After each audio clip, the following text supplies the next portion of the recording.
Well, I am now seeing that we have the majority of our board present, also Superintendent Banner.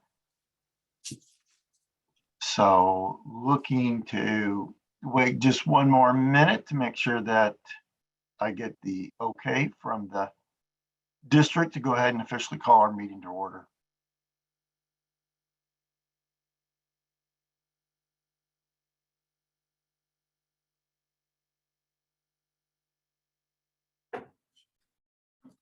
Superintendent Banner, are we all here and ready to move forward with our meeting tonight? I believe we are ready. We had run into obviously some technical difficulties and we have a tech person on scene. So if something does come up, we will be feverishly working to get everything restored. All right. Well, then I'd like to acknowledge that it is 6:11 and we're going to officially call our school board regular meeting to order. And in doing so, I'd like to ask each person to remember to mute your phones just so that there is not feedback that takes place while we're having our meeting. And I also want to invite each person to begin this meeting with us as we honor our country through the Pledge of Allegiance. And we also honor and show respect to our military men, women, and their families as we join in a moment of silence. So if you just stand with me, we'll join in a moment of silence and then open with the pledge.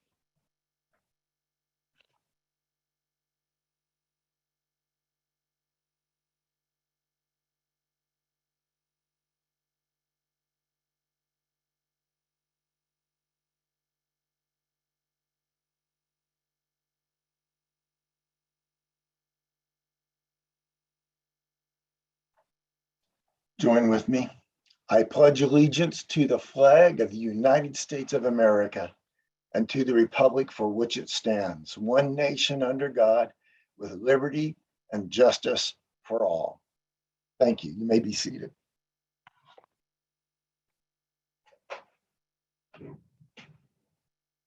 I wanted to remind everybody that we're meeting virtually again, obviously tonight, as we did last month at our regular workshop.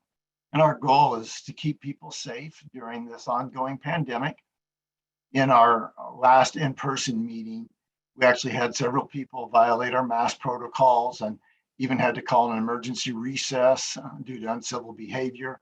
And so this way, by meeting virtually, we're enabled to make sure that we can fulfill the work of the board and then not have any mishaps that would keep us from the very important work of also getting to participate in the oath of office for 2 board directors. So we're very excited to acknowledge that David Anderson will be joining us as a new board director, and that Alyssa Anderson Pearson will also be taking her oath to serve again in its capacity of a board director. So we will now move to have the opportunity to have Alyssa Anderson Pearson be sworn in for the oath of office. Yes, can I say one thing, Marty? It appears Anthony is trying to get in and he can't hear anything. Thank you, Paul. We'll continue to monitor that. We're working on that.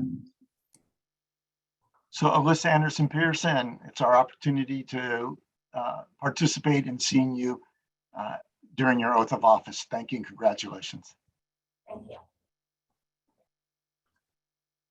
My name is Lisa Mansfield, and I am the judge for Lakewood Municipal Court, which serves Steelecombe and DuPont. And also I proudly preside over Veterans Court, and it's my great honor to swear in Alyssa Anderson Pearson. So Alyssa Anderson Pearson, please repeat after me. I, Alyssa Anderson Pearson, I, Alyssa Anderson Pearson, do hereby solemnly swear or affirm do hereby solemnly swear or affirm that I will support the Constitution of the United States that I will support the Constitution of the United States and the Constitution of the State of Washington, and the Constitution of the State of Washington, and will faithfully discharge the duties and will faithfully discharge the duties of Director of Clover Park School District Number 400 as Director of Clover Park School District number 400 Pierce County, State of Washington, Pierce County, State of Washington, to the best of my ability. to the best of my ability. Congratulations. Thank you.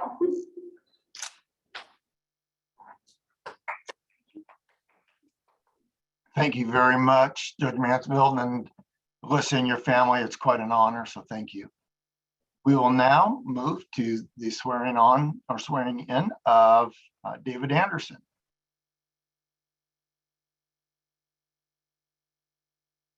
And then Ron, you are on mute if you're talking to us.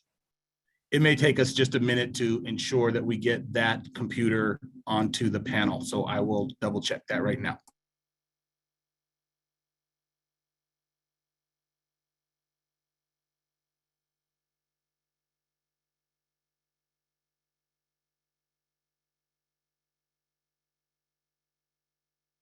I'd acknowledge to the community as well that after the completion of the oaths, we will move to the reorganization of the board, and I will officially hand that over to our Vice President, Alyssa Anderson Pearson, and then she will carry on the rest of the meeting at that time.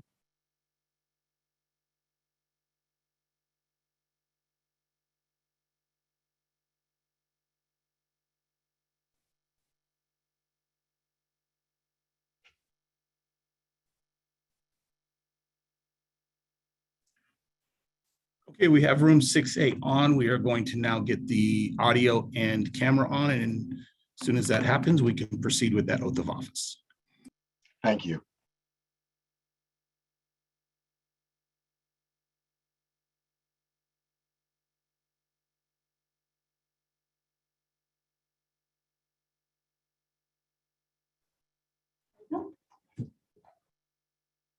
Good evening, I'm Judge Dave Larson. I'm going to administer the oath to Board Member Anderson now.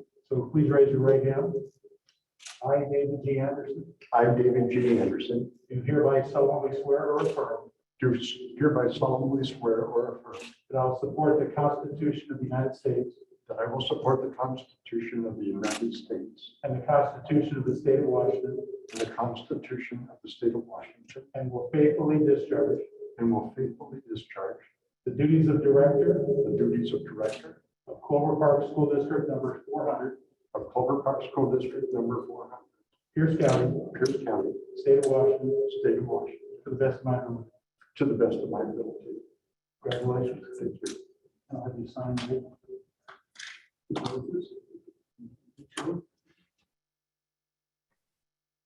Well, it really is an exciting opportunity to have both of these board directors sworn in, and what a encouragement it is to be able to now turn the meeting over to our Vice President, Alyssa Anderson Pearson, and so we will do so at this time.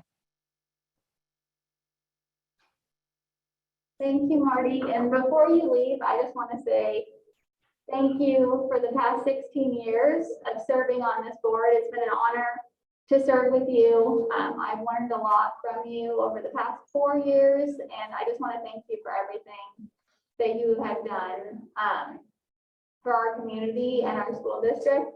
And I also just want to, if anyone else wants to chime in before we move on, please feel free to interact. I don't, yeah. All right. Are we good? Yeah, and I'm just gonna mute for a second while my family leaves, since we're going to the virtual format.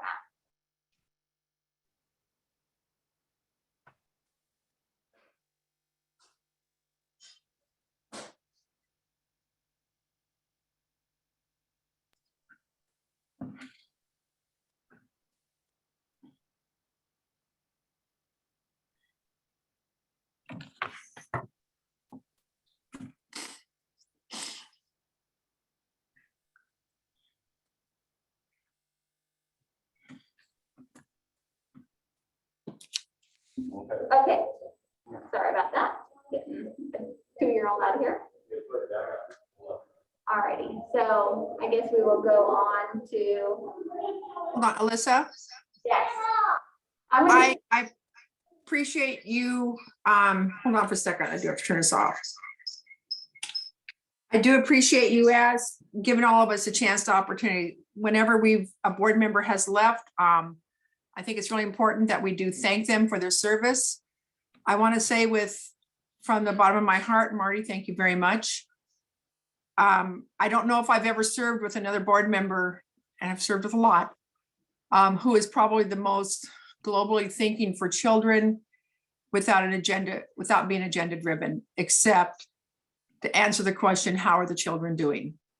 And that's our driving factor. It's not about my personal issues or your personal issues or anybody's. It's how are our children doing, because that's our job. So Marty, thank you very, very, very much for all that you've given. When you think about bringing CELT, creating CELT, we're going to move forward with that. And we know that good things are to come from that also. So Marty, thank you very, very much.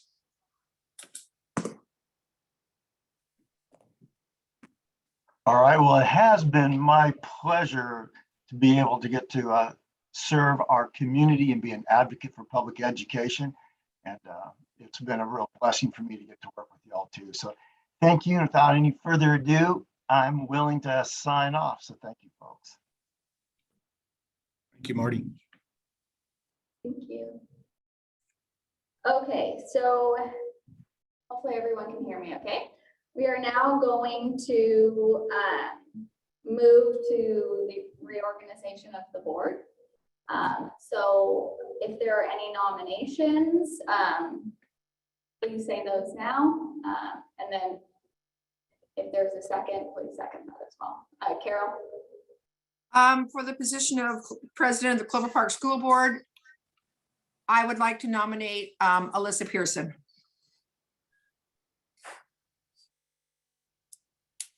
Thank you, Carol. And then if there's a second, and I guess I'll just do the second as well to move forward with that. Are there any other nominations? Yeah, and are there any other nominations?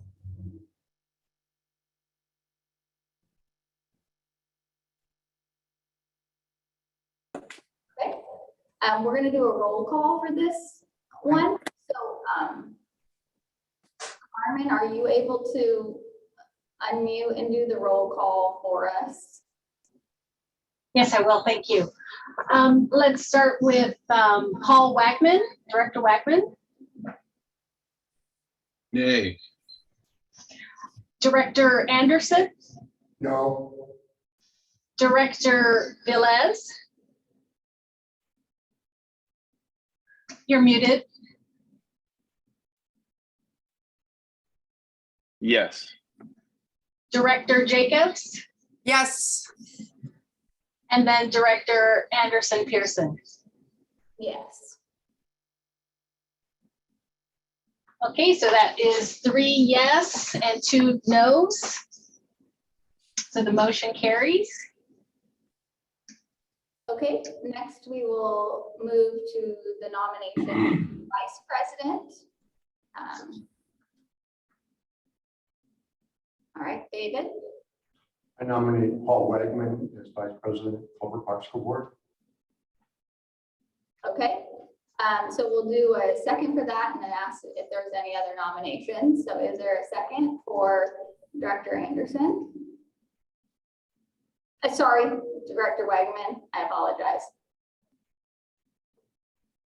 I'll second it. Okay. And I would like to nominate Carol for Vice President. And is there a second for that?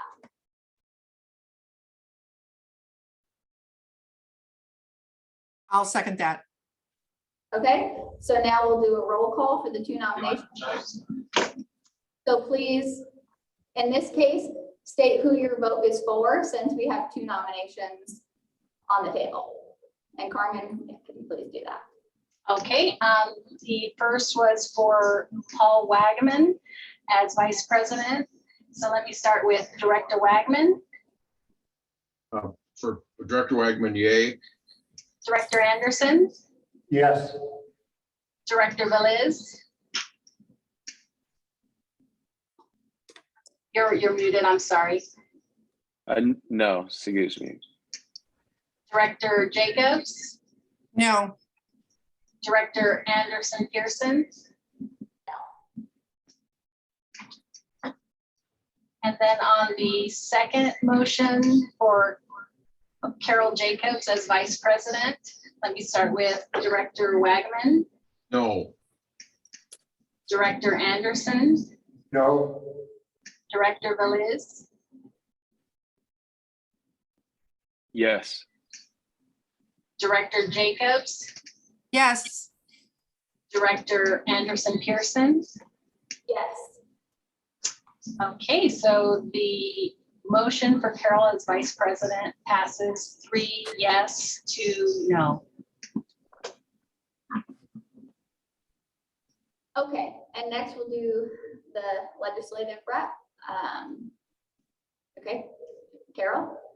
I would like to nominate Anthony Velez for the position of our legislative rep. Okay, and I would like to second that. And are there any other nominations? I'll nominate David Anderson. Okay, and is there a second for that? I will second that. Okay, so Carmen, if you could do a roll call again? Okay, so the first roll call will be for the motion for Anthony Velez as the legislative rep. Director Wagman, Nay. Director Anderson, No. Director Velez, Yes. Director Jacobs, Yes. Director Anderson Pearson, Yes. and then I will do the second and we'll see where we are. It was for a motion for David Anderson. Do I have a vote from Director Wagman? It doesn't make any difference at this point, does it? Yeah, I don't know what the. Okay, Passed already, those. okay, thank you. So, okay, thank you, Carmen. Sorry. Okay, so that is for the reorganization of the board. We'll go, the next would be city council remarks, but the council member was not able to join us tonight, so we will just move along to public comment. So we're doing public comment differently tonight, which many probably noticed. So the board of directors welcomes public participation and civil engagement.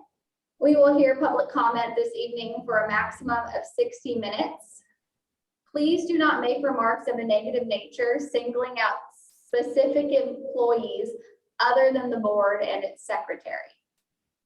If you want to give public comment, you may enter your full name into the chat box. You will be given 3 minutes for public comment. And if you desire a response to your comment, please enter your address or email into the chat, or if you are more comfortable, please send a separate email to the superintendent's office so we can get back to you. We will call on community for public comment in the order that your name appears in the chat box. If the time for public comment expires, you may send your written comments to the superintendent's office and they will be forwarded to all the directors for their review.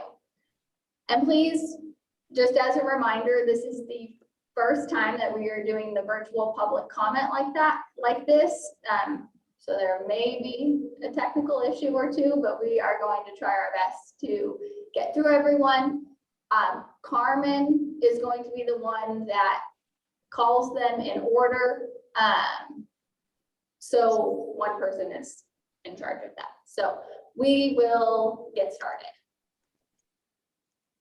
Oh, sorry, one thing. When you first come on, please say your name and what school district you reside in.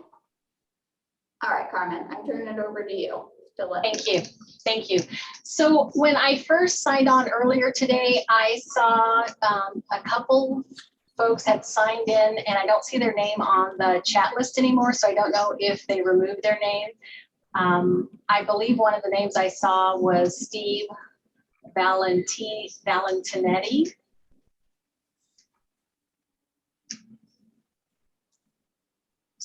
Sir, you can unmute yourself and give your public comment.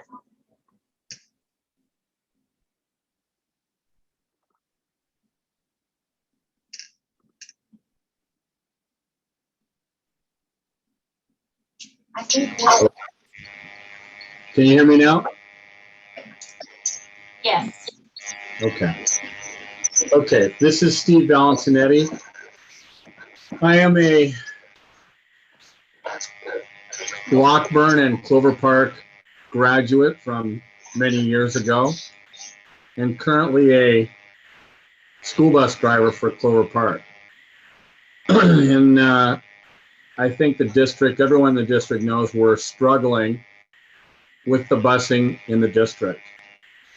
And I'd like to raise a red flag and let the district and the board know directly, since we've had trouble communicating with the district, that in addition to being a school bus driver for Clover Park, I also work for a women's minority-owned contracting bus company that has met tremendous resistance from the Clover Park School District, which is very disappointing to me, knowing where the district has come from 40 years ago till now. And when I read the website of equity and you know, inclusion and stuff, and that's all true. Let me just be blunt, since I only have 3 minutes. That's all true unless you're not white and you're trying to contract with the district.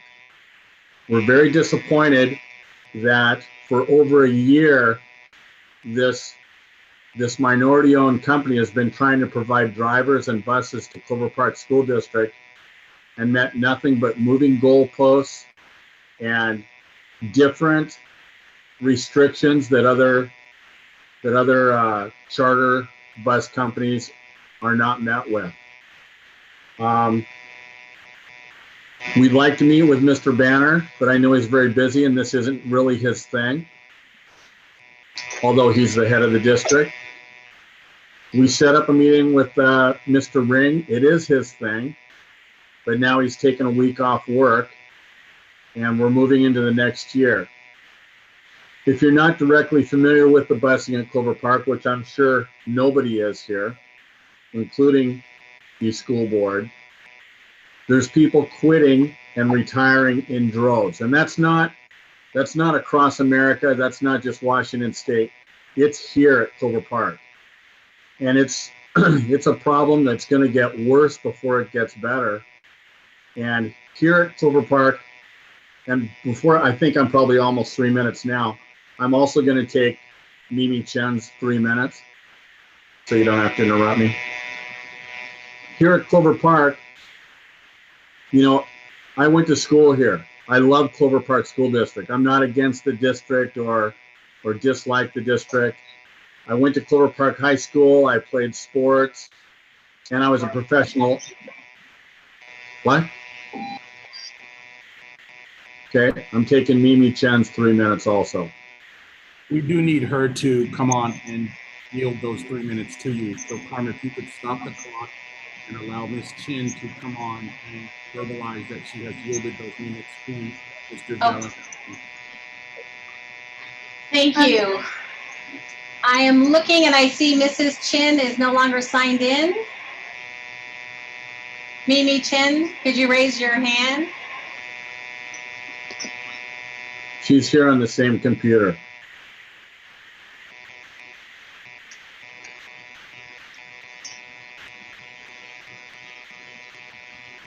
Will you You could just come to your computer, but we do need her to yield those minutes.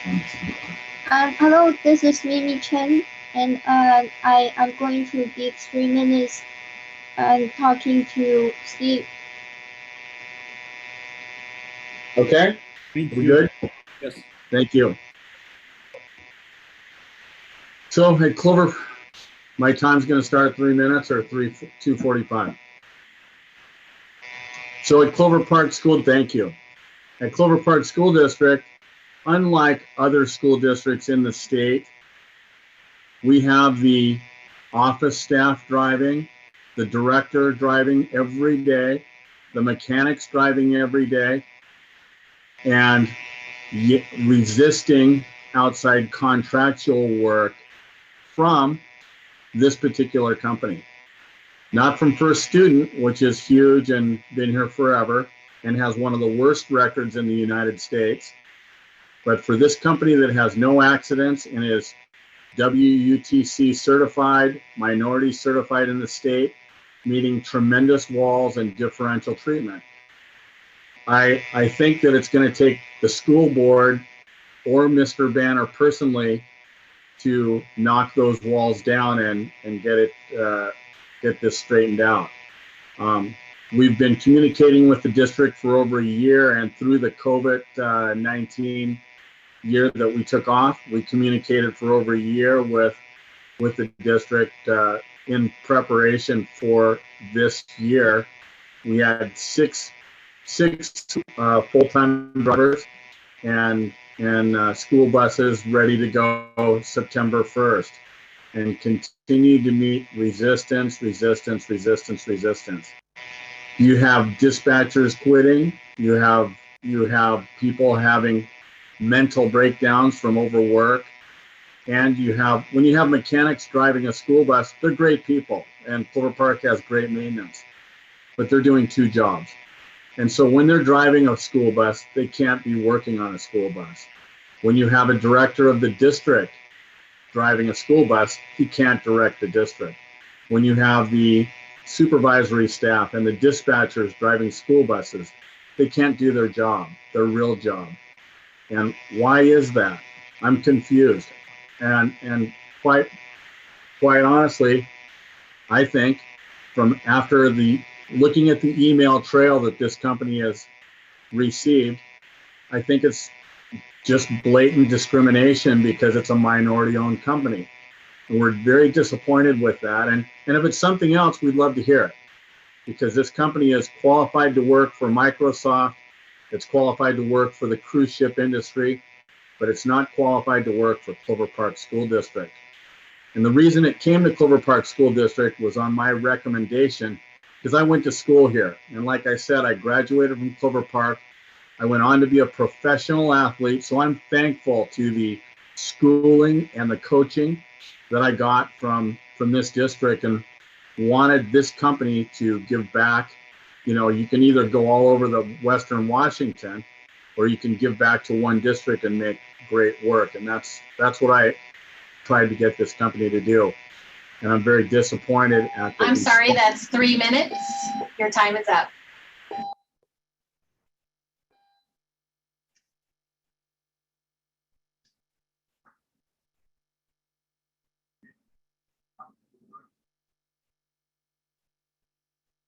The next person on the list is Elizabeth Scott. So Mrs. Scott, I will add you to allow you to speak. I'm assuming I see in Elizabeth that this is you.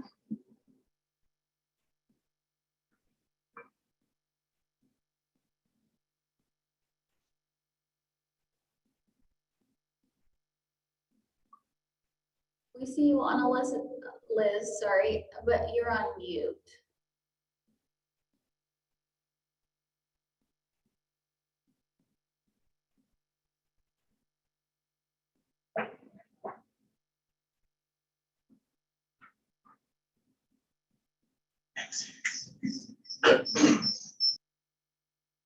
All right.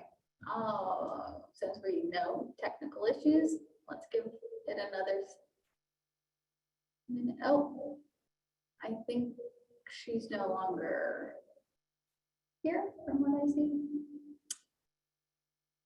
Carmen, do you want to go to the next speaker, and then we can try to come back if she's back on?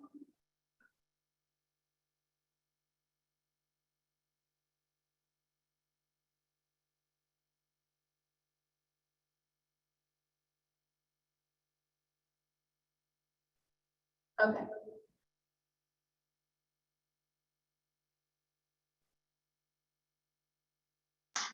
Please unmute.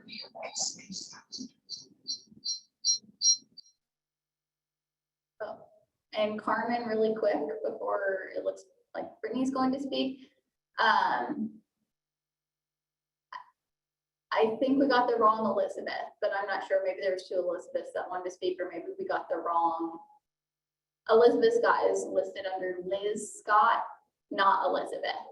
So we can try after this one. Thank you. Brittany, I have you on. Would you like to unmute?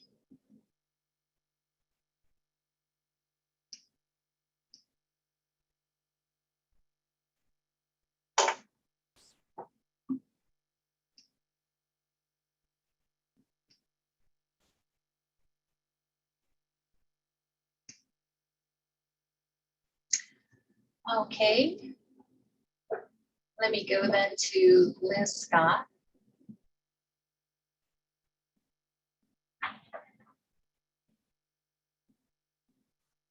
Okay, I have Liz Scott. If you would unmute. Go. Hi, this is Liz Scott. Can you hear me? Yes. Okay, thank you. I'm speaking to thank Marty. I live in the Clover Park School District area, and I'm speaking to thank Marty Schaefer for his years of service to the Clover Park School District, which has made our district better for all of the children and families in our community. I especially want to thank him for his term as president and the way he has ethically, professionally, and respectfully handled difficult issues and people, especially recently when politics threatened to invade our schools and when incivility by many adults has taken over. As board president, Marty honored the ethical code of behavior expected of every board member in this state. Recently, when a Clover Park board member made racist remarks about Clover Park employees, Marty and 3 other board members held the board member accountable for his words, as they should. Our school board sent a clear message to our community that unethical behavior by board members will not be tolerated. I thank him for doing, and you for doing the right thing. As board president, Marty kept meetings organized and professional. He refused to allow board meetings to become debates where political points and policies were argued, or advancing any political agenda, which would be unethical and not for the benefit of educating our students. At the last in-person board meeting held, it became evident that a politically motivated group of people were there to disrupt the meeting in order to show support for one board member who was being censored. While they blurted out, threatened lawsuits, and tried to capture viral videos on their phones, Marty calmly proceeded with business, never forgetting his leadership role. As extreme political groups are being encouraged to disrupt meetings, I hope our new school board will act as professional as it has in the past. I'd also note that at that particular meeting, Marty's car was broken into and stolen, and his same night his campaign manager's house was heavily egged. Every school board member in the country will tell you that they serve for the good of the children, but we know those words are just words if actions do not support their claim. Marty Schaefer showed up as a learner and not the guy who thinks he has all the answers. He respected the students and families in this district by growing to understand who they are and what they had to change to meet their needs. He saw that the playing field was not even for all of our students and helped rebuild updated schools that were long overdue. He respected the taxpayers' money and kept the district financially solid. Marty respected educational research and the data that was telling our district greater changes needed to be made to increase student achievement. I want to thank Marty for his years of dedication to the Clover Park School District. I want to welcome David Anderson, Alyssa Pearson on, and know that our eyes are on the school board and we expect nothing less than ethical, professional, and respectful behavior. Thank you very much. Thank you. Before we keep going, I just want to remind everyone that the comment section, the same rules apply as if you were in person. So the comment section is to put your name and if you want to be a public speaker. And we're trying out this new format and we're hoping that it goes well.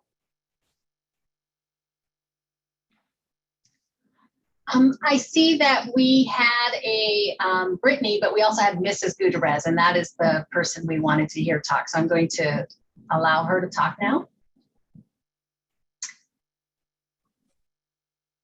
Hello. Hello. Can everyone hear me? Yes. My name is Brittany Gutierrez. I wanted to update since the last meeting, the confusion with the mask rules and all of this. I have an email from Caroline, the response coordinator, and it's just really confusing to have your own response coordinator telling, members of the public that, the Tacoma Health Department could send out more strict guidance, but that they haven't. So I'm not sure where this guidance is coming to, or it's a mess. And unfortunately, it's kept my daughter out of school for so long that we're gonna have to withdraw her. It's been 3 months. So I'd like for you to, moving forward, get on the same page. Your COVID response coordinator should know what's going on. You should all be on the same page about this. It should be clear where this is coming from. It does not state in the Secretary of Health's order that face coverings or shields need to have a wrap all the way around it. That's not in there at all, actually. So I'd like that to be looked into because I'm tired of spending months going over this. Also, I would like to second the option of getting more bus drivers. It is a huge issue. I had 3 kids total. Now I have 2 kids that are in the district still, and every single day their bus is late 20 to 30 minutes. So if we do have more bus drivers, we absolutely need to get them. Sometimes my kids would be afraid. They weren't sure where they were because it takes so long, or they've been sometimes just doing the route backwards and whatnot, but we definitely need more bus drivers. The next thing is that the sex ed that is being brought in, there was meetings about this back in January where Brian, I'm not sure how to say his last name, LeBach, had stated that there's absolutely no sex ed for K through 3rd grade, but that's not the truth. The protection unit does have sex ed for K through 3. He also stated that it would be put up on the website for everybody to be able to see, that it would be clear and transparent. It's not. And also, I'd like to know how we'll be giving the option to opt out of it. Relying on things like School Messenger is not very reliable. I've never even used that to talk to anybody. So we need something that parents have to opt in rather than you counting on somebody to have to opt out, because it's not appropriate, as well as the books that are in our libraries. Somebody needs to go over that too. Thank you. Okay, thank you.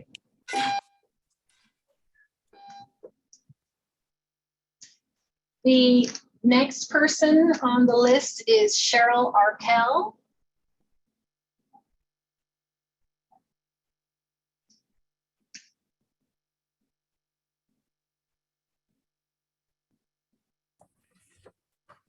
Hello, I'm here. Okay, thank you. Go ahead, please. Okay, this is mainly to Marty, but it's also to everyone. This is from my husband and myself. As teachers in the district, we have worked for many school boards since 1970. We learned to never underestimate what a small group of people can do to make our district better or to do harm. We remember the school boards where the best interests of students and working conditions of the staff were not high on their priority list. We have seen ego-centered board members who bring their own agendas into our schools. It never ends well. An example from years ago was when a board member wrapped himself in an American flag and paraded around during contract negotiations, much to the enjoyment of his fan base. He belonged to a school board made up of old political cronies who were more concerned about their business ties and social connections than our students, teachers, and the conditions of our schools.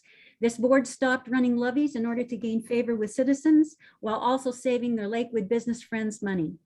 Years of no levies conditioned our community to no longer feel invested in local education. Eventually, the money reserves ran out, but voters no longer understood why they should pay after years of enjoying lower taxes. You can map the decline of the Clover Park School District based on the bad decisions made by that era of school board directors. This is important. School board members must show up as learners and never stop learning. Marty showed up as a learner and never stopped learning. On those school boards who collaborate together, who are open to learning what our students need, they are to be commended, like this school board. As board president, your steady leadership, Marty, and sound decision-making kept this district moving forward. Your leadership has spanned years of change that happened at a blazing rate of speed for all of us in this country. Some people fall apart with change. They better not serve on our school board. We are now one of the most diverse school districts in the state of Washington and one of the ones with the highest poverty rates. Marty understood that before asking others to change, you and the other board members needed to grow in your understanding of what was needed. Remaining stagnant or going backwards were not options. Those on the board who voted for the equity policy showed up as learners and felt the shift that takes place when something feels so right and makes so much common sense. Our struggling students need more support. Our board members trusted that this was the time to be an agent of change to improve academic achievement. This is leadership. Marty, Mike and I want to thank you for the years of service you have given to this school district and to our children. We recognize that your faith has allowed you to demonstrate such class while experiencing personal attacks. You have given your best, and this district is far better because of your dedication to our students. I also want to welcome David Anderson onto the board and Alyssa Pearson as our new president.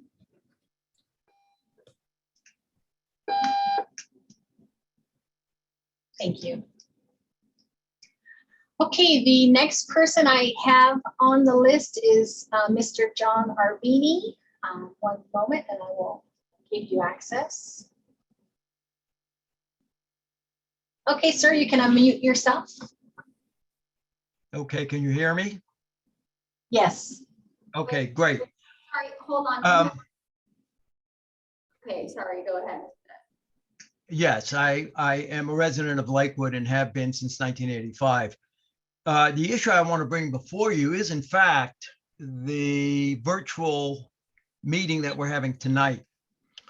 I think the case can be made that this meeting did not follow your own policy or the RCW.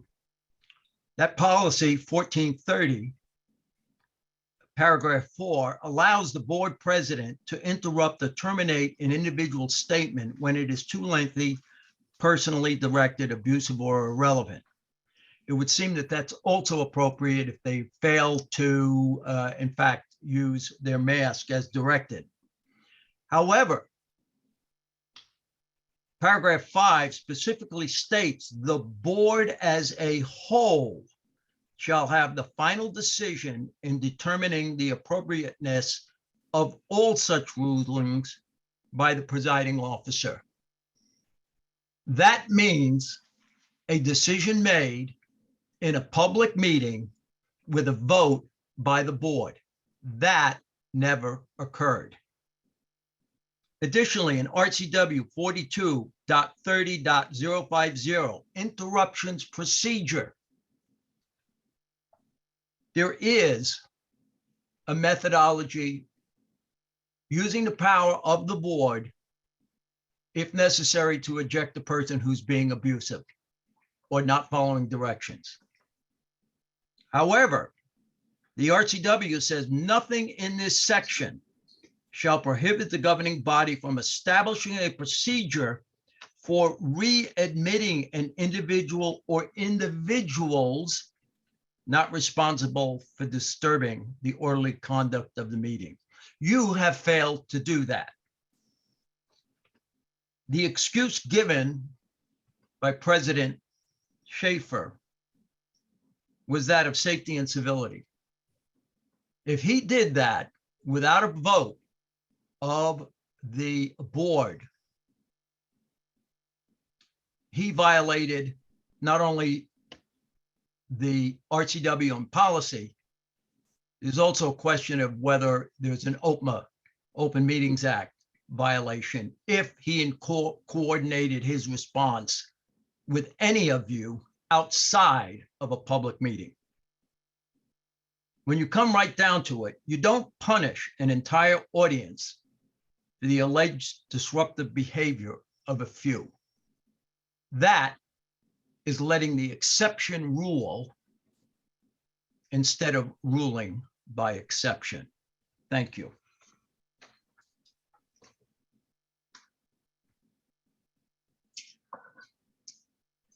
Okay, thank you. And the next person on the list is Mr. Edward Pugh, and I will, in just one moment, give you access.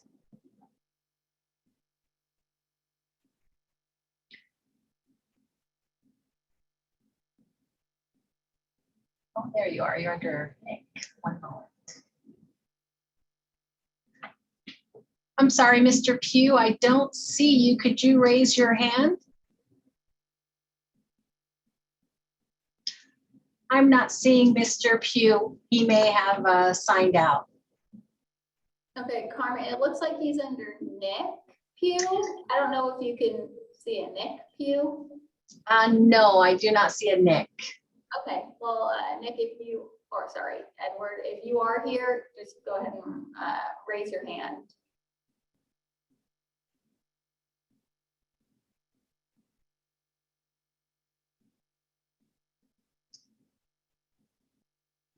No, I'm not seeing a hand raised. And President Pearson, there are no other names on the list requesting public comment. Hey, Alyssa, I have a question. This is David in room 6A and the light just went off. You went dark, so did I. Did you jump around? Wave your hands. It's a motion sensor, David. Wave your hands. Oh, okay. It's just not picking you up. I'll be in a second. Carmen's coming. Okay. Okay, we don't see any other public comment. I'm gonna give it another 10 seconds or so if you want to put your name in the chat. We have automatic lights that cut off if you don't move. Looks like David has light now. Thank you. Thank you. All right. Okay, well, that is the end of our public comment, and we will now go to our reports from the superintendent. So Ron, take it away. Right. Hopefully my lights don't go off. Thank you, board. Thank you, President Anderson Pearson. Today, I'll begin my public comments by indicating that all of the public comments from the previous board meeting have been responded to as appropriate. This year marks the 12th year since the 4 Lakewood officers were slain in a Parkland coffee shop. 4 Heroes Elementary School was named in honor and as a memorial to these officers. And I just want to say thank you to these officers, their families, to all of our Lakewood Police Department, and to Chief Zarro for the risks that you take to protect our schools and our Lakewood community. Regarding community engagement, the City of Lakewood Reverse Parade of Lights took place this past weekend. The district took part in the parade with a decorated school bus. Many thanks go to our district employees, staff, and students for their participation. Special thanks out to the transportation and marketing departments. This was supported by bus drivers, teachers, classified staff, administrators from both schools, departments, also administrators from the district office and their families. So thank you all for coming out and supporting the community. I'm not hearing anything. I can't hear a thing. Can anybody else hear me or not hear me? I can hear you. I'm not hearing a thing. Paul, do you want to check your audio? I can hear you, so there's got to be something going on. with your system, because I'm thinking everyone else is saying they can hear me, but I'll pause until we figure that out. Do you want to pause until we figure? You want Yeah, to work on it, Paul? it's on his end. So Paul, maybe try looking at the audio settings, because I think we can all hear you. And we can hear each other. So it might be your audio settings. You have headphones plugged in?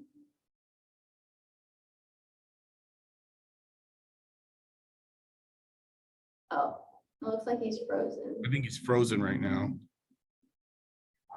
Oh, there we go. Oh, can you hear us? I'll type it in the chat because we can't do anything. We're gonna have our technician give Paul a call. It'll be just a moment. Okay, well, let's pause so that he can take full participation, if that's okay with everyone.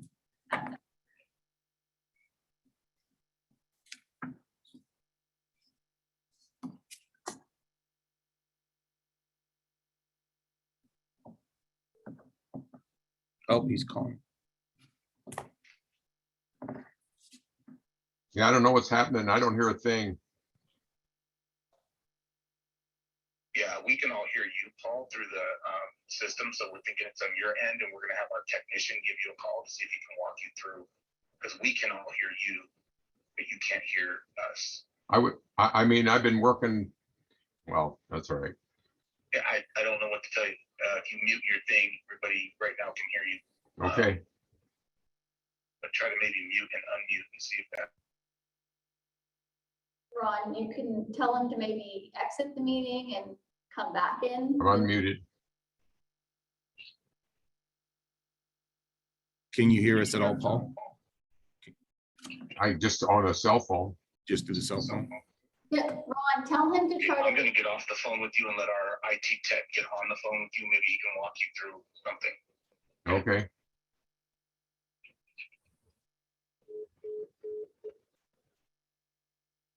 Carmen, Paul was on the phone with me. We were trying to work it out, but I just let him know that we would ask our tech to call him.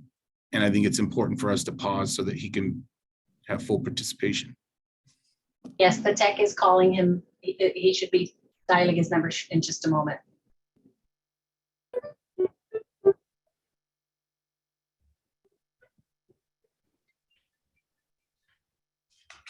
Howdy.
an update that we're still trying to sort it out.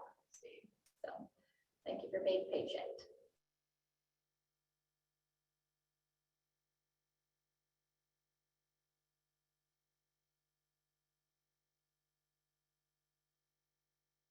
I did send the link again to Mr. Wagner.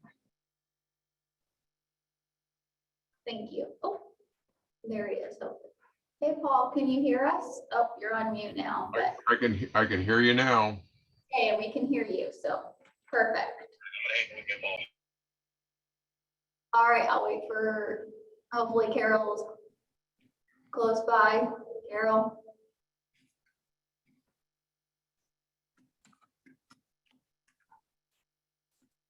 All right, well,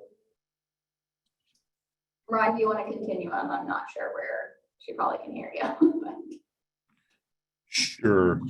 So Paul, I'm not sure if you heard any of my report, but I started just with a thank you to the Lakewood Police Department and a recognition that this year marks the 12th anniversary of the 4 officers that were murdered in the coffee shop in Parkland, and just giving Chief Zarro and his officers, as well as the officers or the families of the officers, just to thank you for the fact that they protect us on a daily basis, both the community and the school district.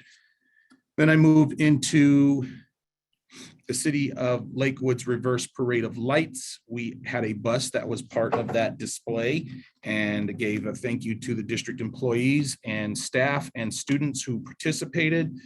Special thanks to our transportation department as well as our marketing department. We were supported by bus drivers, teachers, classified staff, administrators from schools, departments, and the district office, and some of them brought their family out to also support our display. And then our Lakes High School cheer squad won the most spirited award for their participation. So they, in that cold weather, were entertaining the passerbys with cheers and routines that they would normally do for our entertainment at sports events. And so they won the most spirited award, which is awesome. Also this weekend, we had the Caring for Kids Holiday Fair, which was held at Thomas Middle School. This annual event provides direct holiday support to our Clover Park School District students and families. Again, thanking Diane Formosa and her team, as well as all of the district team and community volunteers that supported that event. As you are aware, each year, or as most of you are aware, each year, we are the beneficiary of an anonymous donor. So an anonymous community member in Lakewood donates thousands of dollars in new clothing. This is also a direct support to our Clover Park School District families and students. And so I just want to say thank you, and thank you to our anonymous donor and the district staff who support this event. Our students and families do benefit greatly from this. We've had break bags that have been distributed to support our food insecure families for over the holidays. Thank you to our student service department and the many community partners that provide this direct holiday support to our students and families.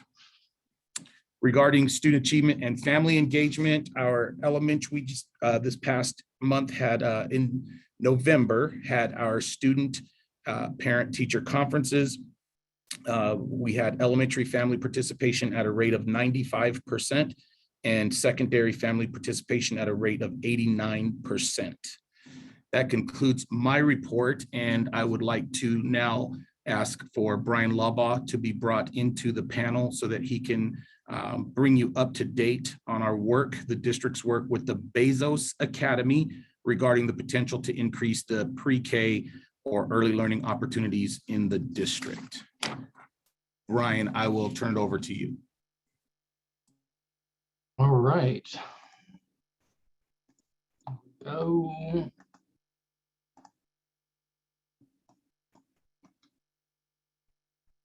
All right, thank you, Board President, Board members, and Superintendent, on this opportunity to provide an update on where the district is at in its partnership with the Bezos Foundation and the Bezos Academy. We last provided a presentation at the March 22nd board workshop.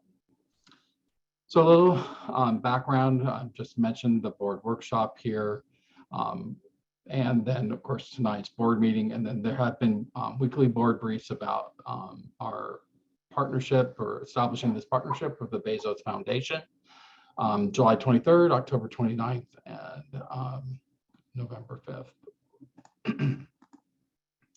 On this partnership with Bezos Foundation would expand upon our preschool offerings within the district. Currently, we run ECAP and Head Start programs through a partnership with Puget Sound Educational Service District, and we have early childhood special education through our district special ed department. This would really just increase preschool services for children ages 3 through 5. It does provide year-round tuition-free instruction, and it's Montessori-inspired curriculum. Bezos Foundation is fully responsible for all costs associated to the program and is making a minimum 10-year commitment to providing these services. That includes paying for the construction and installation of prefabricated buildings, similar to that construction of the classroom building behind Thomas Middle School. And then they hire and manage all the staff, and they provide the curriculum and materials for the program. The district's commitment or its role in the Bezos Academy is to provide land, improve the parking lot and traffic flow, and provide a lease for zero to nominal cost for the usage of land at Southgate. Bezos Foundation may contract with the district for transportation, nutritional, and other shared services. So our current status, we went through a site selection process, which is a piece of vacant land over by our early learning center at Southgate, the former Southgate elementary site. The Bezos Foundation went through a conceptual design. They've had some pre-permit meetings with the city. And then we are currently working with them under reviewing our contract with them in terms and conditions, which are all still pending. It is our intent to bring to the board a resolution to declare the property on which the foundation will site the modular building to be surplus after following state law and board policy 6112. There's a whole lot of steps on this slide. You have had this slide, but essentially there has to be a resolution that declares it to be surplus. We have to publish that as a written notice ahead of time for 45 days, and then we must follow policy 6112. And so this is just sort of an overview of just what I went over again in the slide. Again, we'd still like to try to meet the February 2022 deadline. Bezos Foundation themselves will determine if they have enough time to meet a fall 2022 opening. So the timeline, if you did a review, there would be a board resolution, 45-day posting. We approved the contract in February 2022. They would begin site work in May. June would be construction, and then substantial completion in September if all things go well. Questions?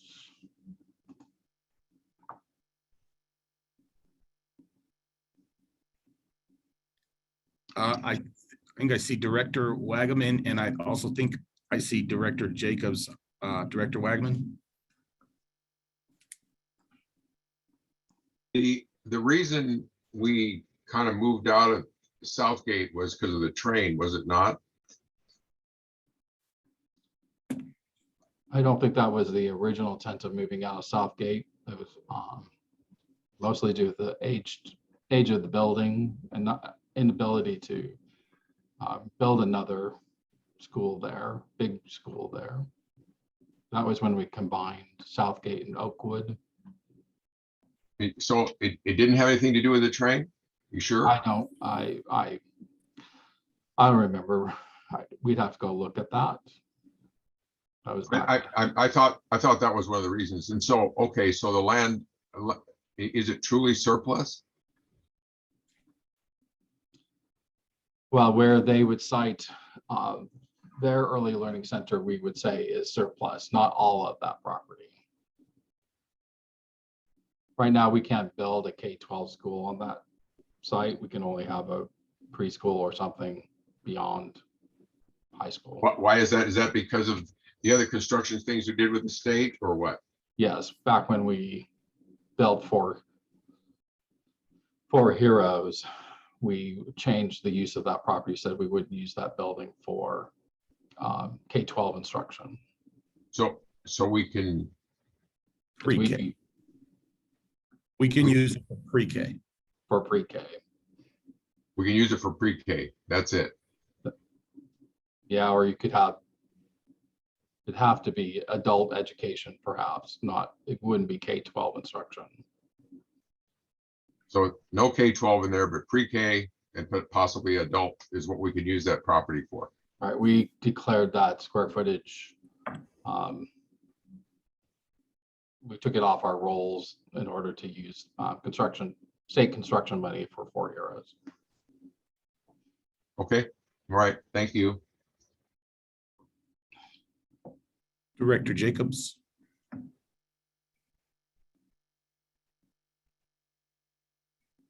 A couple questions. What is the capacity of students that will be able to participate in this program? I don't know if I missed that or. Well, they're building 5 classrooms, so it's roughly 100. Okay, so, and will the children have to meet the same, I know like when our ECAP program, there's qualifiers. And so students will have to meet the qualifications to be into this program, correct? They don't have to meet the ECAP or Head Start requirements in terms of federal income level, but they do have to meet a federal income level for early childhood services. Okay. Do you know by any chance, and this is just kind of a off the cuff question, but how many other school districts, do we have other school districts locally that are also being a part of this program? Or is it something just pretty specific? Tacoma was working with them. Okay. A partnership. Okay. And they opened up their first school they opened up was in Des Moines, so that'd be the Highline School District. Okay, thank you. I have a question for you, Brian. So sometimes in these,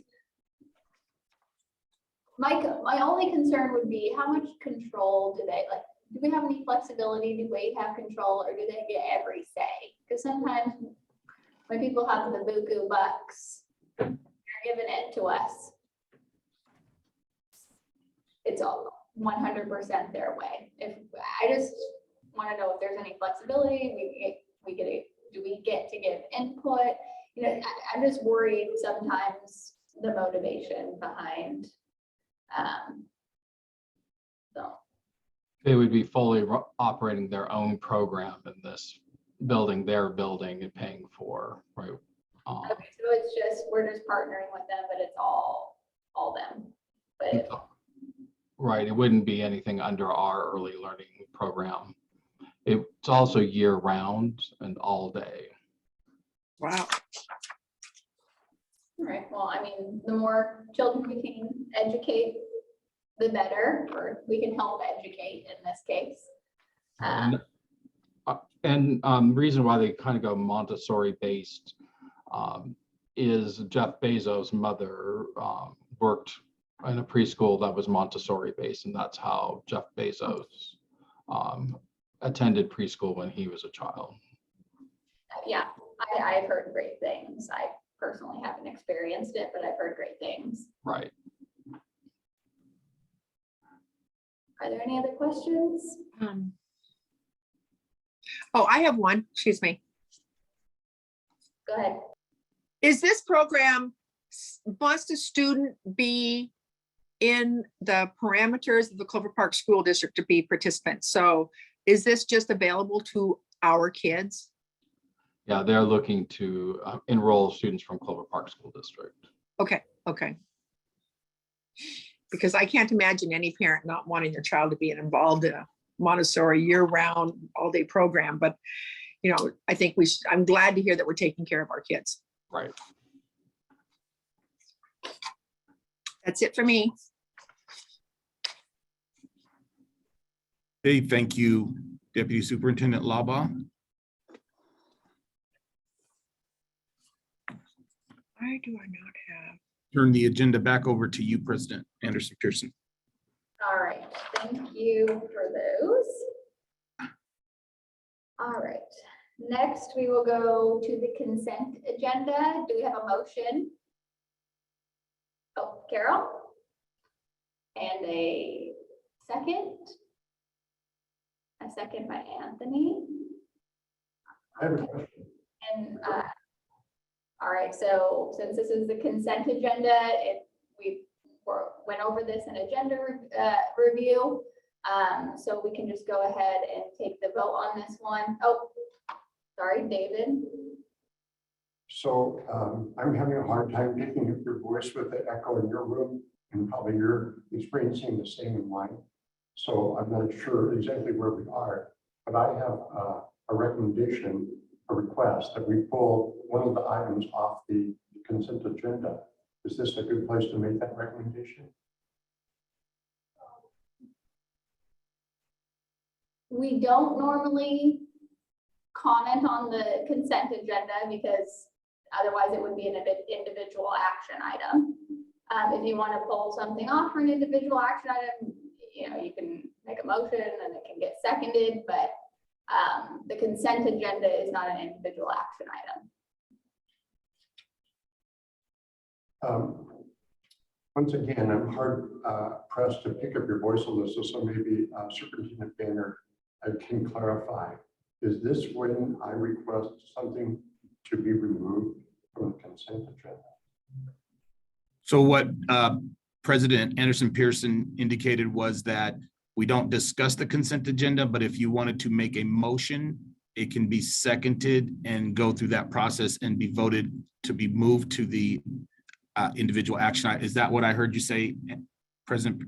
Yes, that's correct. So I make a motion that 22045 be removed from the consent agenda. And I can explain why if you like.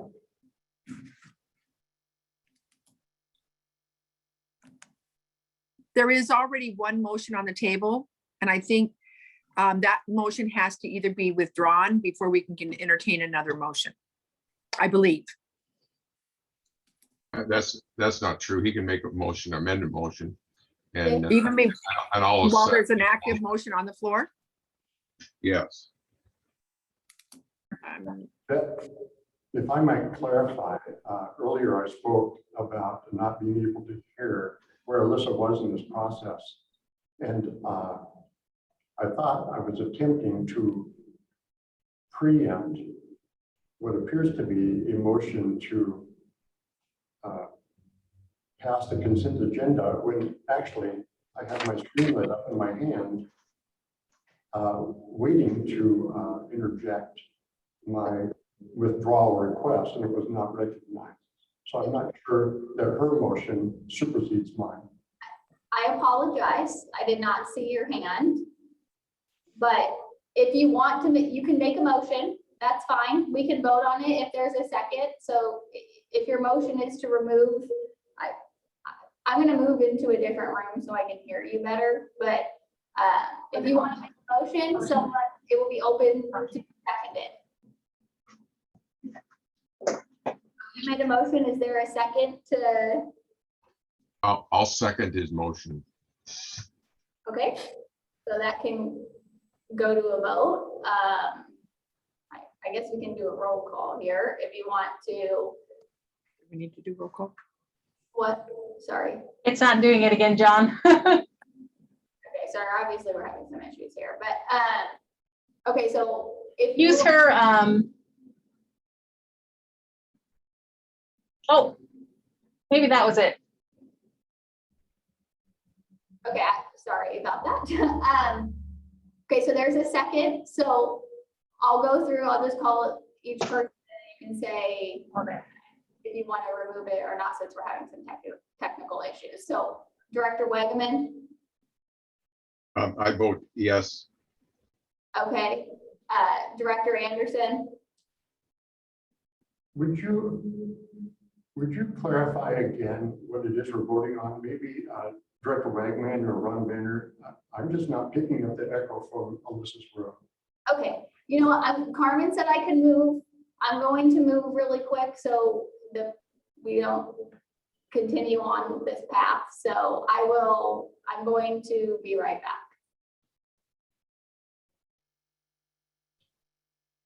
Okay, what I think I'm understanding you to say is that we're voting on my motion, correct? Correct. Okay, thank you, Paul. Okay, so yes, I vote yes. We're gonna just hold until Director Anderson Pearson is able to get to another computer, and then I just don't want to move on without everybody all included. Thank you. Don, are you over there?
Can you hear me now?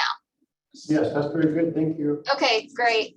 Don't mind my new headset and kind of my chopped off face, but we're making this work. Okay, so there's a second on the table. And sorry, I missed the roll call. If you want to have discussion, obviously David and I, we could not really hear each other being right next to each other. So David, if you want to have discussion on this before the vote, sorry, I did miss that part. My vote to pull those items off the agenda, 22045, is yes. Yeah, okay. Point of order. Do we want to have discussion prior to the vote? So at this point, we would just have discussion. After discussion, then you would go to a vote. Yeah, sorry, I missed that part since we couldn't hear each other very well. So David, if you want to have discussion or if you want to go straight to the vote, that is up to you. Well, if I understand correctly, sorry for my confusion, but it seems to me I made a second on withdrawing those minutes from the agenda, correct? And now it's time for discussion, is that correct? Correct. So here's my discussion. There are two items on those agendas. One's from the minutes of November 8th, and the other is from the minutes of November 22nd. The first one, November 8th, deals with the subject of censoring of Director Paul Wagman.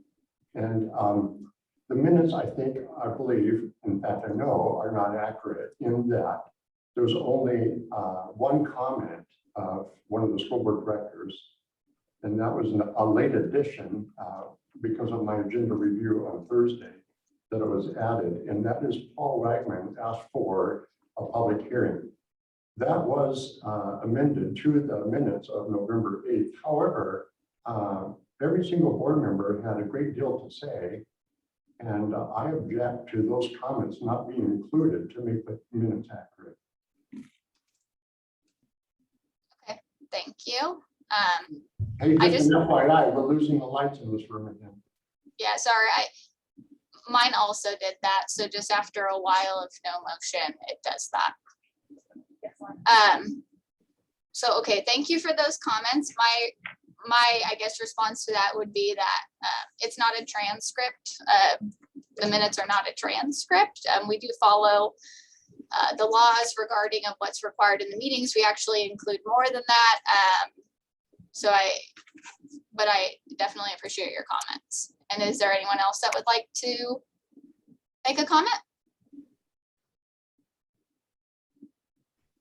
Well, I would like to continue.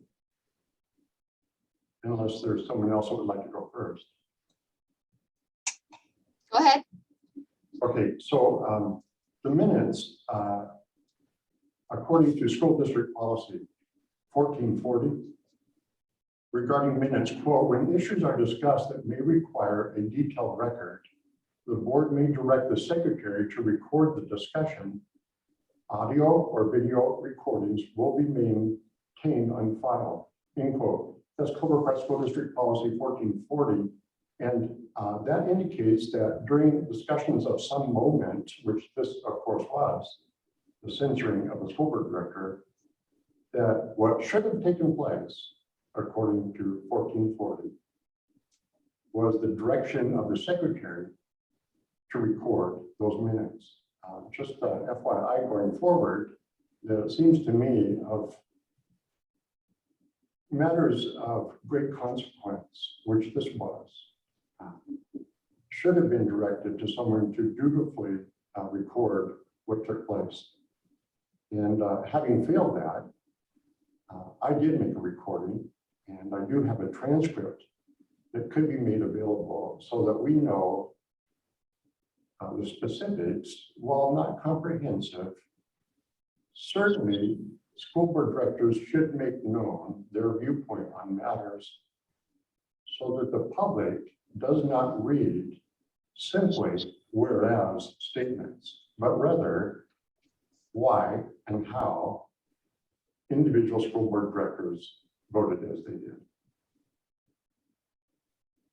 So Director or President Pearson, Anderson Pearson, in this case, as per the minutes or per the policy, there was no voice of one board direction to the secretary to record transcripts of the minutes. And just as a note, we do record our Zoom meetings as this one is being recorded, and they are available through a public records request should anybody from the public desire that full and detailed transcript of the meeting. But clarification, there was no direction. It says may, if directed by, the board may direct the secretary to record the discussion. The board did not direct the secretary to record the discussion in a transcript fashion. So there was no transcript in the written minutes. So that may be the case, and obviously it was the case, but going forward, it should be the case where in matters of such moment and controversy, the direction should be given by the presiding officer to dutifully record the minutes. And I have a second point there, and then I'll be done with this issue. What was included in the minutes at my insistence, which are now there, is that Paul Wagman, during that meeting of the November 8th censorship, requested that he receive a public hearing. Then Marty Schaefer, the president, said, this is a public hearing. As a matter of legal fact, it was not. So those are the two issues I have with regards to the minutes of November 8th as they pertain to censorship. Thank you. Okay, and just one clarification point, we did get legal input on what occurred. So we definitely were not going against the law. So I think that that's important to know. Yes. No, I'm gonna let you finish. Just go ahead. I just want to be recognized when you're done. I'm just making a point that we did not break the law, but go ahead. Okay, so I would like the minutes to reflect that the law was not broken and that you follow procedure, due diligence to follow procedure. You just can't say we follow the law. I want to know how you did. Well, we operate under the rule of law. So I would hope that every time we do something, we wouldn't have to say we're following the law. That should be a given. Oh, not at all. RCWs should be cited. So should Clover Park School District policy. Okay, I think at this point, it's time to go to a vote. So, Paul, Director Eggman, What are we voting on now? we're voting on the removing the minutes from and putting it as an individual action item. Yeah, so this discussion needs to come later, but so I'm voting that we remove it from the consent agenda. Okay. Director Anderson, Yes, remove. Director Velez. You're muted still, just a heads up. Thank you. I don't see it being necessary to do so. Okay, so no. No. Okay.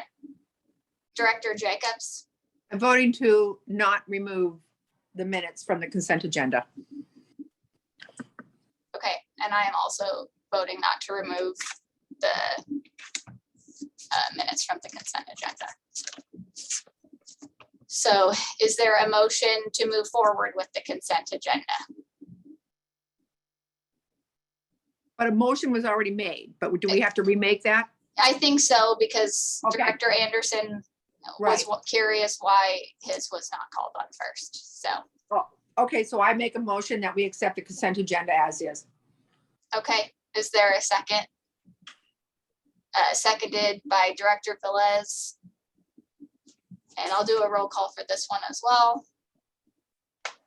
Director Wagaman, No, Director Anderson, No, Director Velez.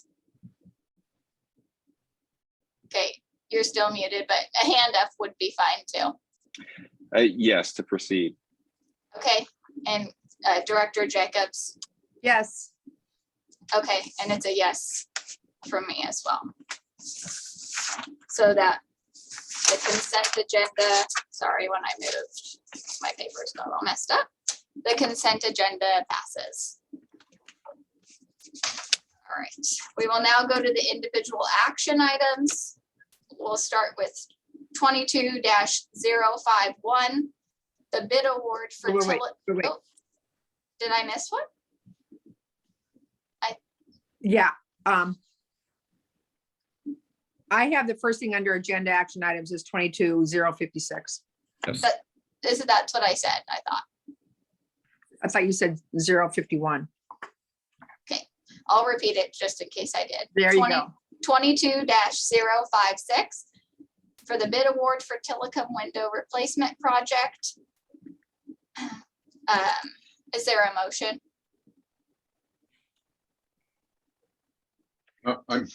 it's, my agenda is not showing this that way.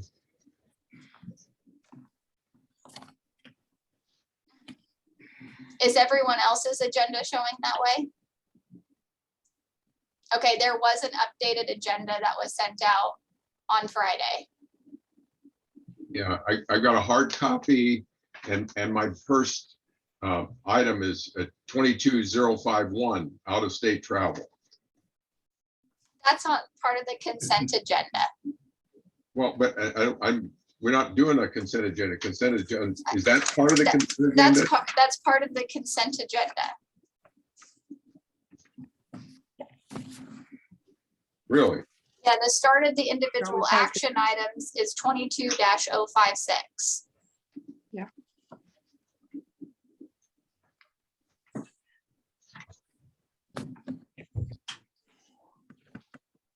Out-of-state travel is always in the consent agenda. So is there a motion I'll make it. So moved. and a second? By Director Velez. Superintendent Banner, can you please speak on this? Certainly, based on a routine work order process, it was determined that there were some failing windows at Telecom Elementary School that needed to be replaced. Following the small works roster method consistent with RCW 39.04.155, Forma Construction was the lowest responsive and responsible vendor.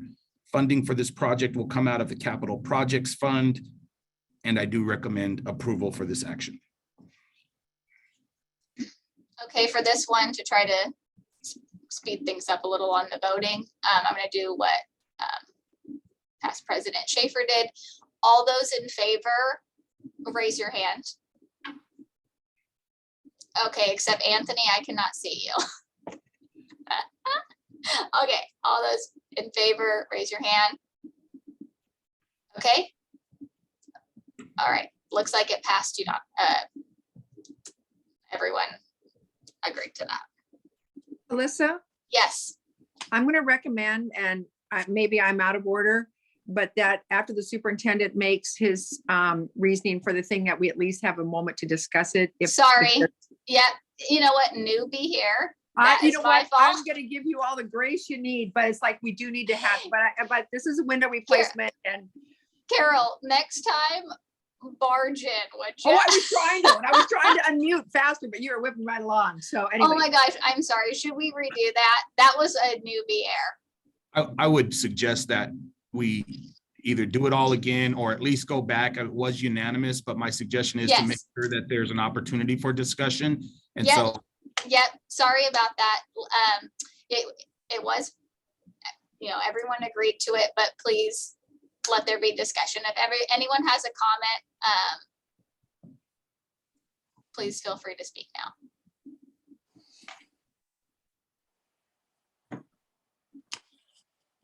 Okay. Looks like it was not that big of a mistake on my end now. So, woo. It was a safe mistake. Yeah, we do need new windows. So that was a good one. Okay. All righty. So for my own sake, I'll probably just do a roll call because that actually seems to be easier and faster for me. Next, we'll go to 22-057, the naming of Clover Park High School, the naming of the Clover Park High School Gymnasium. Superintendent Banner, can you please speak? No. You need a motion. Okay, like I said, I make a motion that we accept that. Yes. Is there a second? Okay, seconded by Director Velez. Now, Superintendent Banner, can you speak to this? There we go. The board directed the district to address requests to name the Clover Park High School gym facility after former basketball coach Mel Ninnis. Consistent with board policy 6970, naming schools and facilities, and 6970 procedure 1, the district formed a committee to review the request. Upon completion of the committee's work, a recommendation was made to name the Clover Park High School gym facility after former basketball coach Mel Ninnis. This action would approve that the Clover Park School District Clover Park High School gym be named after Coach Mel Ninnis. And I recommend approval of this action. Okay, and would any directors like to comment? Of course I will. All right, Director Jacobs. I just want to go on the record for saying that is an honor that Clover Park School District has an opportunity to honor such a employee that we had with Mr. Mel Ninnis. What he gave to the kids and to his teams and to the students was far beyond, his reaches were far beyond just a classroom setting. I know that, and I know that there are a lot of people looking forward to our results tonight, but the reality is this man did make a difference in every student, not just basketball players, but to all the students in Clover Park High School and even in the district, far reaching beyond that. It is right and good that we should approve this. Thank you very much.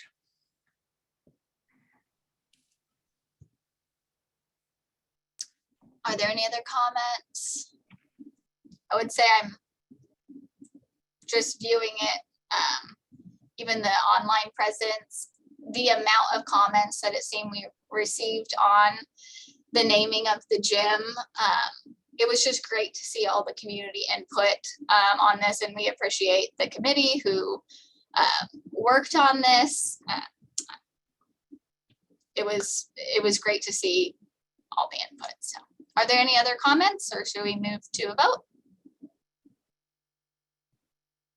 All right, I am not seeing any, so all those in favor, please raise your right hand. All right, and item 22-057 passes unanimously.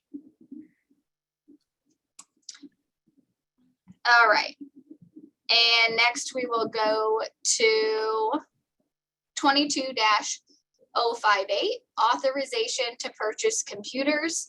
Is there a motion?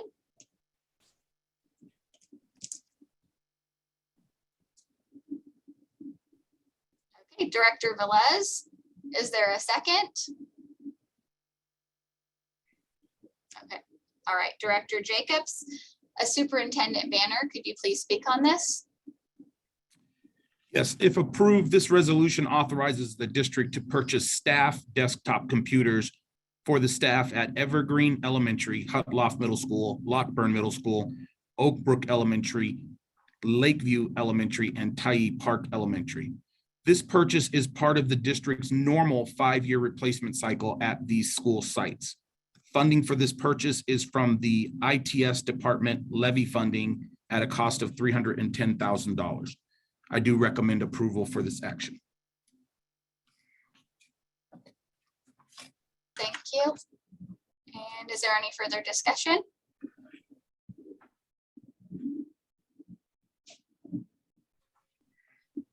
All right, I'm not seeing any. All those in favor, please raise your right hand. All right, passes unanimously as well. 22-058. All right, next we will go to 22-059, authorization to accept emergency connectivity funding, T-Mobile broadband connection. Is there a motion?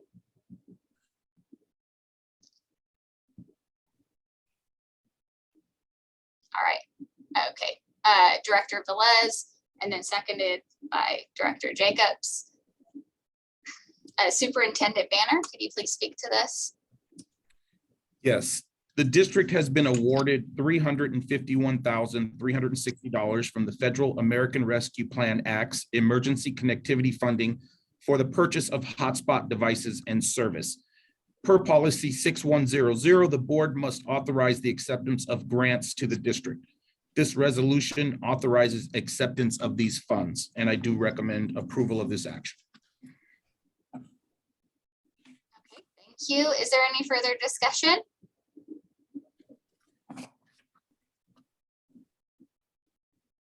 All right, I guess I would just say that it's always great when we're working to provide connectivity options to our students. We all know that that's a crucial part of everyday life and learning nowadays, especially with the pandemic. So it's always nice to see that. And so now we'll go to the vote. All those in favor, please raise your right hand. Okay, seeing everyone's hands, so that passes unanimously as well. All right, and so 22-059 passes. Next, we'll go to 22-060, authorization to accept emergency connectivity funding, Dell laptops. Is there a motion?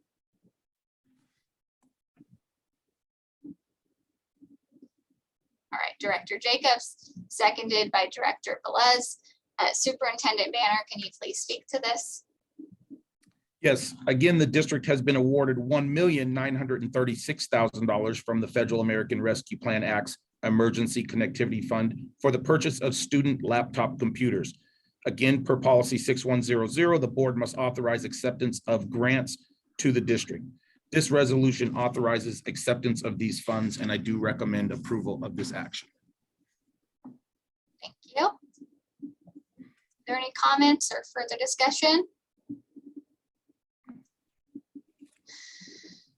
Okay, we'll go to the vote. All those in favor, please raise your right hand. All right, I'm seeing everyone's hand. That passes unanimously as well. Okay, and our last individual action item for tonight is 22-061, acceptance of GEO group donation. Hopefully that's how they say it and not GEO. Is there a motion? Director Velez, is there a second? Director Jacobs, Superintendent Banner, can you please speak to this? Yes, per policy 6114, donations of $5,000 or more are to be approved for acceptance by the Board of Directors. The GEO Group Foundation donated $10,000 to Clover Park High School. This was an unsolicited donation, meaning we didn't put in for a grant. This group seeks out and donates dollars through their philanthropic processes. The team at Clover Park High School will plan on how they're going to use these funds consistent with their annual action plan. Approval of this resolution authorizes the district to accept this donation, and I do recommend approval of this action. All right. Thank you. Are there any further comments or and discussion? Director Jacobs? What is the GEO or GEO Group Foundation is my first question. And when will the school take ownership of this money? And is there a time frame or parameters that this group has put on the school for use or time of usage? So in answer to your first question is I'll be happy to send you a link to their website. Okay. It would just be beyond the scope of the group that gives money, right? They have money, they give money. But I will send the board a link during my board briefs this week. Okay. There were no parameters put on the dollars, and the check will be accepted into our budget as soon as the check is ready for your approval. If you approve, it will be accepted. If you do not approve, it will be returned. Okay, thank you. I'm not seeing any other comments or hands. We should, and so we'll move to a vote. All those in favor, please raise your right hand. All right, I am seeing everyone's hands, so that passes unanimously as well. All right, and that is the end of our individual action items. As a reminder, we had many first readings of policies. So please make sure that you go through those and ask any questions or make comments as you see fit. There are a lot of them, so we'll now go to board member reports. And I will go in the same order. So Director Wagaman, would you like to make a report? Oh, sorry. You're muted. I am muted. I have no comments. Okay. Director Anderson.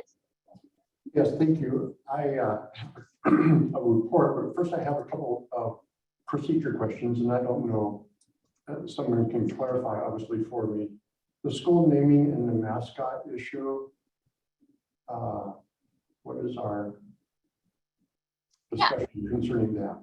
So usually the school board is not a part of the naming of the mascots. However, I actually was going to say something as well in my public comments. So you can, if you have a concern, if you want to have further discussion on it, if you want the board to be brought into the discussion, we can certainly do that. We just need a voice of 3 to make that happen. And I actually was going to have something similar due to the input of the community. I thought it warranted further discussion. So this would be an appropriate time to say if you want further discussion for the board. Yes, I agree with you, Alyssa. We should have further discussion. Okay, and before we task Ron with something, is there anyone else who would be interested in having further discussion? Okay, so there's 3 right there. It seems like everyone, all of us would be interested in having further discussion on the naming of the Clover Park High School mascot. So how does that happen? Because isn't there an end of year deadline? So we got clarification. I actually asked Superintendent Banner. There is a deadline. You know what? Superintendent Banner, I'll let you speak to this. So yes, the legislation does call for a deadline of December 31st. I believe that through the diligent work that's already happened in the process, it doesn't show that we are avoiding the work. I believe that we will be okay. After receiving feedback from OSPI, it did not say that they would grant a formal release from the deadline, but it did say that they would not anticipate any, my word, condemnation because we are in the process. And so I would need to pull my team together and determine what that would look like, keeping in mind that we do have the winter holiday break coming up. And that kind of crunched the deadline a little bit. And so for me, I would need to pull my team together and get back to the board through the board president. And just to clarify, that would be when our discussion would take place? When I'm not following your question, you asked that would be when? At a future board meeting when it's on. Yes. Yeah, so it would happen at a future board meeting where we could have proper discussion on it. Okay, thank you. And that could look like a regularly scheduled meeting or a special meeting, specially called meeting. So. Okay, thank you. Before I get to my report, I have a question regarding how, and I don't know where this fits either, but we are now at virtual only. And I'm wondering how that happened. The past board president made that decision based off of the conduct from the last meeting. And so it can always be brought up for discussion again for future meetings and for a vote if that is what we wish to do. Okay, well, I have a question then. If it was made unilaterally by the school board president, this is Clover Park School District Policy 1430, the board as a whole shall have the final decision in determining the appropriateness of all such rulings by the presiding officer. So if the board did not approve, weigh in, have a vote, a discussion of why we're at virtual only tonight, it seems to me the unilateral decision by the previous president was out of order. So we do have a policy that states that they can make that decision. I don't know the policy number off the top of my head, so maybe Superintendent Banner, you can help me out with that. And why he's, oh, go ahead. I will look it up. I'm trying to kind of go through a binder right now, but I have it highlighted. But in that policy, and again, I will look it up. It indicates that the presiding officer can change the location and time of the meeting, location being venue. It also, the previous board president put that change into his briefs, and there was only, I believe, one person from the board that indicated that they were in objection to that. So there was not a voice of three saying, hey, that's not something that we want to do. I'm paraphrasing. And so it continued as such. I think it's easy to say there was a consensus of the board, which is we look at our voice of one, which means three members in agreement. And Ron, you're absolutely right. It was discussed in board briefs. We had a voice of one, and there was a consensus of the board. So it was not a unilateral decision. It was made for it was a consensus of the board, voice of one. Well, hold on. It was the board, just to clarify, it was the board president that made the decision. It was in our board briefs, and there was no voice of one to change it. Okay, so Thank you. You're right. since I'm new to this operation, I have a question about procedure. The board briefs for where the decision was made to go to virtual only, that's out of the public. No, it wasn't. The president had the right to make that call, and he let us know that he was making that call in the board briefs. And from that, there was not enough board members for further discussion to change it to in person. That's right. Okay, I beg to differ. I don't believe, and I would like the chapter and verse to, as evidence, that the board president has unilateral decision to make a decision and then pass it on. That, yeah, we can do that. Okay. Superintendent Banner is looking that up, but it had been, I just don't remember the policy off the top of my head. Okay, here's my report. On November 10th, I attended the Black Minds Matter symposium put on by the Washington Policy Center. I attended the Washington Maintenance of Equity workshop on November 19th. That was a 90-minute Zoom training that concerned the criteria and data a school district must use in order to receive federal and state funds. On November 23rd, I spoke to the Cascade Club about the status of the Clover Park School District. On November 29th, I attended the Washington Parents' Rights in Education Zoom presentation. On December 4th, I attended an all-day training in Gig Harbor entitled Save Our Kids with Civics 101. And on December 8th, I attended the role of the school board clinic. And I am asking at this point, and I don't know how this works either, but I would like to attend the WASDA Virtual School Board Boot Camp. The cost is $75 for the 7-part is at your own pace course. And I'm wondering, the deadline is December 22nd. Who pays for that? In the past, the district has paid for that. I attended it as well. So I would email, you can email myself and Carmen and Superintendent Banner if you'd like, but that is something in the past that has been covered. I think with consensus of the board, that Sure. is Yeah. for sure. Yeah, sorry, I couldn't remember. I just know I took it. It's very helpful. So. Thank you. That's in my report. Can I, Superintendent, or excuse me, President Anderson Pearson, Are you giving me a new title? I would suggest just to expedite that the board is here, they're present in decision-making fashion, that the board, you put to the board that we provide consensus for approval there, and then we can start moving that through. Okay, so if there's a motion and a second, and then I guess, right, or do you want to do it formally? We don't normally add things on, so. I just need direction from the board and I'm good. Okay, I think it would be great for you to attend. Absolutely.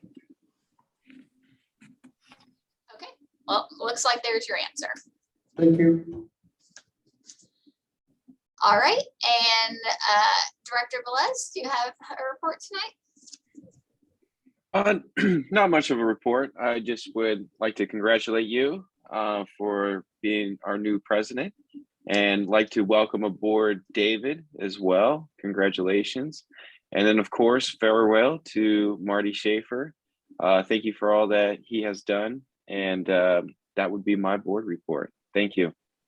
Great. Director Jacobs.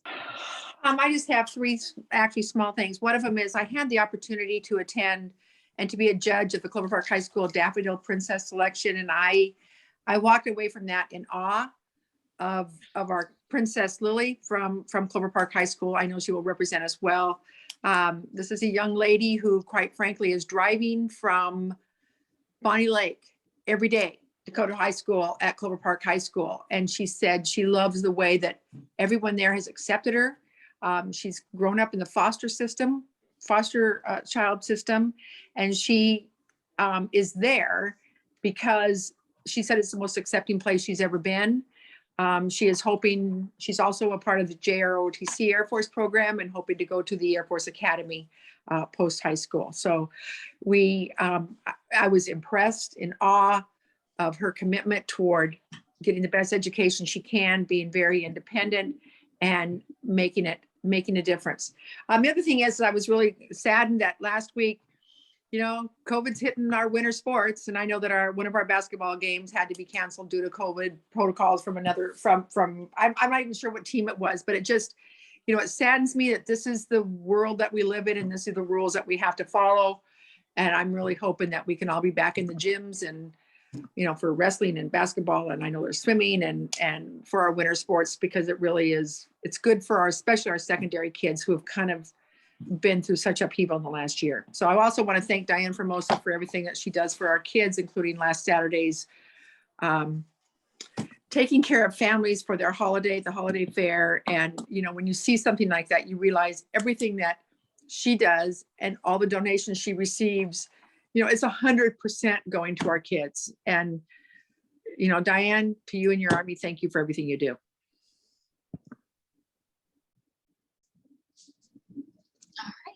Thank you. And I think the only thing that I will say is I had the privilege to go to the Lakewood reverse light parade on Saturday. And while there was a line, it was fun. My kids had a great time. It was great to see Superintendent banner there with the school bus. Very exciting for the little kids. And then the Lake Stance cheerleaders, I think they were great, happy, cheering everyone up in line. It was cold and it was rainy, and we were so appreciative of all the volunteers who came out to make that event for Lakewood. So hopefully we can go back to how it was, not reverse, next year. All right, I think that concludes board member reports. We do have an executive session tonight. There was a link set out on December 10th. I can get the time so everyone can, I can't see the time that it was set. Oh, at 3:08 p.m. So if you want to search your email for the executive session link, and David, I think we can just exit and type in the password. Yes. My computer's down, my district computer's down, so could somebody send it to my personal email? Well, yes, we will do that. And just for the record, statement of purpose for the executive session is update on bargaining and update on legal matter. And I'm assuming, I think 20 minutes. Is that acceptable, President Pearson? Yep, 20 minutes sounds good. And then just for the order of the board, we'll go to the executive link, and then we'll come back to this link to close out the meeting. And so we are going to executive session at 8:10. My phone says 8:09. 8:09, yeah. Will we be taking like a 3 or 4 minute break? Sure, if you need a I IO do. break, that works. So we Absolutely. will go in there. Yes, we'll start at 8:12. Okay, thank you. I have a question. Director Anderson, How does this work on my end? we'll get down there and get you all set up. Thank you.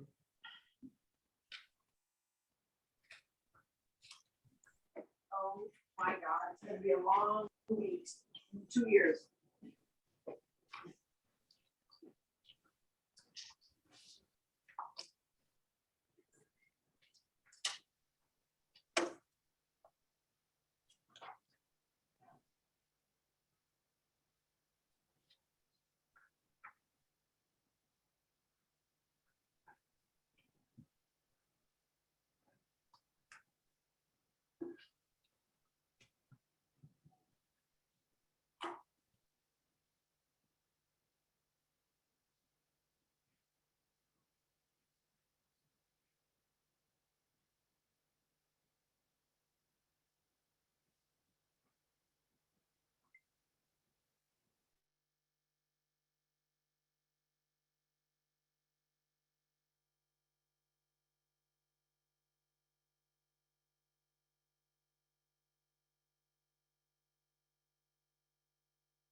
Mute.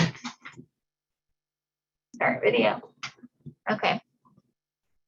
All right. Hello, everyone. We are in executive session and this is David Anderson and myself, Alyssa Anderson Pearson, and we need to extend it out for another 15 minutes. So that will be, sorry, 8:50. We'll go into executive session until 8:50, and then we will return to this meeting at that time.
Okay, so we're back. Sorry, camera. Okay, is there a motion to adjourn? And a second? Okay, sorry. Motion by Anthony, seconded by Carol. All those in favor, please raise your right hand. The camera's backwards here. All right, so that passes. So we will adjourn at 8:49. Thank you, everyone. I hope you have a great night. Oh, you're very welcome. And I'll give you